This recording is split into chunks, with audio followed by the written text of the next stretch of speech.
प्रियंका आप सभी का स्वागत करती हूँ आपके अपने YouTube चैनल पर। तो आज के इस वीडियो में हम बात करने वाले हैं काफी इंपॉर्टेंट टॉपिक यहाँ पर मैं लेकर आई हूँ कि किस तरह से क्या हमारी स्ट्रेटेजी होनी चाहिए इस एग्जाम की तैयारी के लिए। क्योंकि देखो अभी काफी कंफ्यूजन बनी हुई है, काफी लंबे टाइम के बाद ये एग्जाम निकाला गया है, तो कैंडिडेट्स को ये लग रहा है कहीं कहीं इसमें पैटर्न चेंज ना हो जाए, कहीं इसमें नंबर ऑफ क्वेश्चन में चेंज ना आ जाए। तो ये सारी चीजें हम यहाँ पर डिस्कस करेंगे वन बाय वन। और एक और चीज, ये जो वीडियो है वो सभी कैंडिडेट्स के लिए है, चाहे वो आर्ट्स के लिए हैं, चाहे नॉन मेडिकल के हैं, चाहे वो मेडिकल के हैं, कि किस तरह से हमें इसको मतलब टैकल करना है इस एग्जाम की प्रेपरेशन के लिए।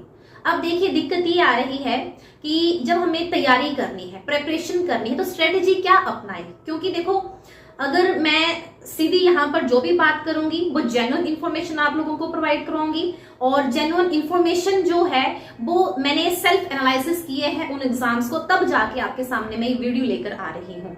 और ऐसा नहीं है, बाकी कैंडिडेट्स ने भी इसके ऊपर काफी मतलब स्टडी किया होगा, देखा होगा, तो आपको ऑटोमेटिकली चीज समझ में आएगी जो मैं अभी यहाँ पर डिस्कस करने वाली हूँ। अब देखिए जो टीजीटी मेडिकल का एग्जाम है, मैं मेडिकल की स्पेशली बात करूंगी, बाकी आप सेम इसमें देख सकते हैं।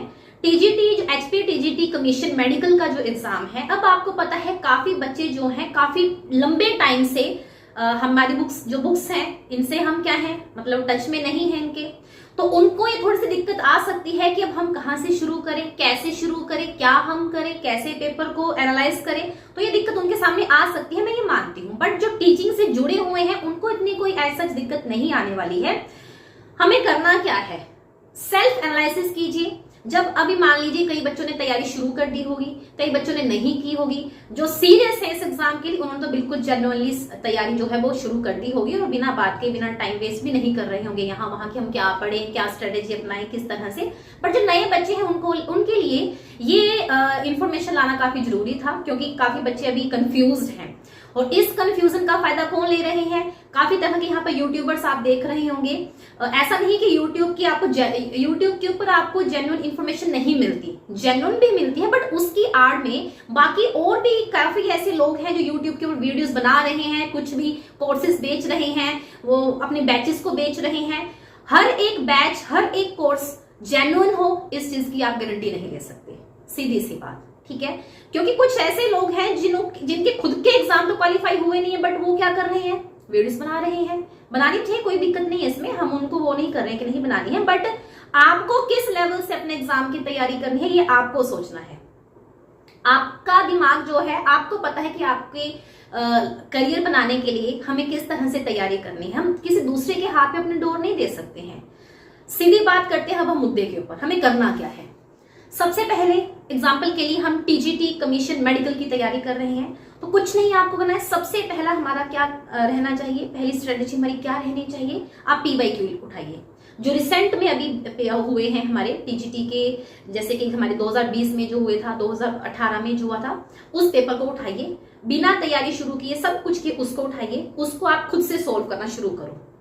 आप देखिए, आपको जब खुद सोल्व करोगे ना तो आपको लगेगा पता कि कितने नंबर ऑफ क्वेश्चंस जो हैं वो आप कर सकते हो, और आपको आइडिया होगा कि कितने नंबर ऑफ क्वेश्चंस जो है, नंबर ऑफ जो टॉपिक्स हैं वो कितनी बार रिपीट हो रहे हैं, कौन सी चीजें पूछी जा रही है, कौन सी नहीं पूछी जा रही है हर एक सब्जेक्ट में। चाहे वो हमारा बायो है जिसमें कि हमारे पास बॉटनी जूलॉजी है, चाहे केमिस्ट्री की बात कर लें, चाहे हम एचपी जीके की बात कर लें, हिस्ट्री की बात कर लें, इंडियन जीके की बात कर लें, ठीक है, फिर सीडीपी की बात कर लें, तो आपको अपने आप एक अंदाजा हो जाएगा। उसके बाद क्या करना है, आपने वहां पर अपने नंबर नहीं देखने कितने नंबर आए हैं कितने नहीं आए हैं, वहां पर आपने सोल्व किया, एक आपको आइडिया मिल गया। अब आपने क्या करना है, स्पेशली अगर मैं मेडिकल की बात करूं तो आपको जेन्युइनली कुछ नहीं करना है, क्लास 11th और 12th की एनसीईआरटी उठानी है। बस 11th 12th की एनसीईआरटी उठानी है, उसको आपको अच्छे से थोरली पढ़ना है। हाँ, हम ये चीज जरूर मानते हैं कि एनसीईआरटी में कुछ हिडन चीजें होती हैं, ऐसा नहीं कि एनसीईआरटी में कुछ छोड़ा गया है, एनसीईआरटी में सारी चीजें हमें मिल जाती हैं, बट वहां पर उनको समझ पाना थोड़ा सा, हर चीज को क्लैरिफाई करना थोड़ा सा मुश्किल हो जाता। तो इसके लिए हमें क्या करना पड़ेगा, उनको अच्छे से पढ़िए, नोट्स वगैरह अपने खुद से बनाइए, तो आपको काफी हेल्प मिलेगी। तीसरी चीज क्या करनी है, जो भी आपके एचपी टैग में एग्जाम हुए हैं उनको आप सोल्व करना शुरू कीजिए। सोल्व करने का मतलब ये नहीं कि क्वेश्चन का आंसर देखा खत्म किया, नहीं, सोल्व करने का मतलब है कि आप देखिए वो कंसेप्ट कितनी बार दोबारा से रिपीट हो रहा है, आपको मिलेगा, बिल्कुल मिलेगा वो। और जो 4 ऑप्शंस हैं, सिर्फ आंसर ही नहीं देखना, उन चारों ऑप्शंस की डिटेल स्टडी कीजिए, ठीक है, और अपनी एनसीईआरटी के ऊपर उसको नोट कीजिए, ये भी आपको काफी हेल्प करेगा। इसके अलावा जो हमारे बाकी स्टेट्स हैं, जैसे कि पंजाब के हैं, चाहे वो हमारे पास केरला वगैरह, जो भी बाकी स्टेट्स हैं, उनके टैट के एग्जाम निकाल, उनके जो टैट के पीवाईक्यू हैं उनको सोल्व कीजिए। सिर्फ सब्जेक्ट ही नहीं, बाकी चीजें भी, सीडीपी वगैरह, इतनी हेल्प आपको मिलेगी। मतलब कि सेल्फ स्टडी आपको, ये जो है, जो मैं सेल्फ एनालिसिस बता रही हूँ आपको, आप खुद देख पाओगे कि आपको किसी और चीज की जरूरत ही नहीं पड़ेगी। हाँ, लेकिन बिल्कुल आप अनटच है, वो तो बात अलग है कि आपको किसी का सहारा लेना ही पड़ेगा। कोर्सेज वगैरह आप देख सकते हैं, बट वो भी जेन्युइन देख लीजिएगा, क्योंकि अब एग्जाम आ गया है तो लोगों ने क्या किया है, 10-10, 12-12 हजार, 15-15 हजार के कोर्सेज बेचना स्टार्ट कर दिए हैं, और ये चीज हर एक कैंडिडेट के लिए अफोर्डेबल नहीं है। इसलिए मैं ये वीडियो आप सभी के लिए लेकर आ रही हूँ। थोड़ी सी वीडियो लंबी हो रही है, बट कोई बात नहीं, इसको हम समझते हैं। और इसके अलावा most important topic, most important आपको एक चीज नोट करनी है, क्या, जो भी हमारे नीट के पेपर हुए हैं, अगर नॉन मेडिकल से कोई सुन रहा है यहाँ पर, तो वो आप क्या कीजिए, जो जेई के हमारे पेपर हुए हैं, उनको पिछले 10 साल के पेपर उठाइए, उनको सोल्व करना शुरू करो। क्यों? क्योंकि देखो, नीट और जेई का लेवल ऑब्वियस ही बात है, इस जो एग्जाम अभी आप लोग देने वाले हैं, तो इससे तो उसका लेवल थोड़ा हाई ही है। जब हम हाई लेवल की तैयारी करेंगे तो इस पेपर की तैयारी ऑटोमेटिकली ही हो जाएगी, ठीक है।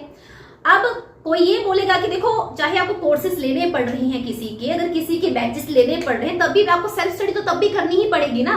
हम ये तो बोलेंगे नहीं कि भाई अगर हमने किसी के बैचेस ले लिए हैं तो अब हम सेल्फ स्टडी नहीं करेंगे। सेल्फ स्टडी तब भी करनी पड़ेगी।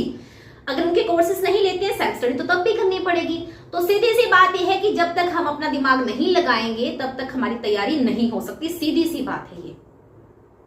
अब एक और चीज हम लोग क्या करते हैं कि हम लोग ये चीज ज्यादा सोच रहे हैं कि यार नंबर ऑफ सीट्स कितनी है, कितने अपेयरिंग कैंडिडेट्स हैं, वो चीज हमें क्यों सोचनी है। हमें सिर्फ ये चीज सोचनी है कि भाई मेरी एक अपनी सीट है, उसके लिए मुझे तैयारी करनी है, कैसे तैयारी करनी है वो मेरे अपने हाथ में है, ठीक है।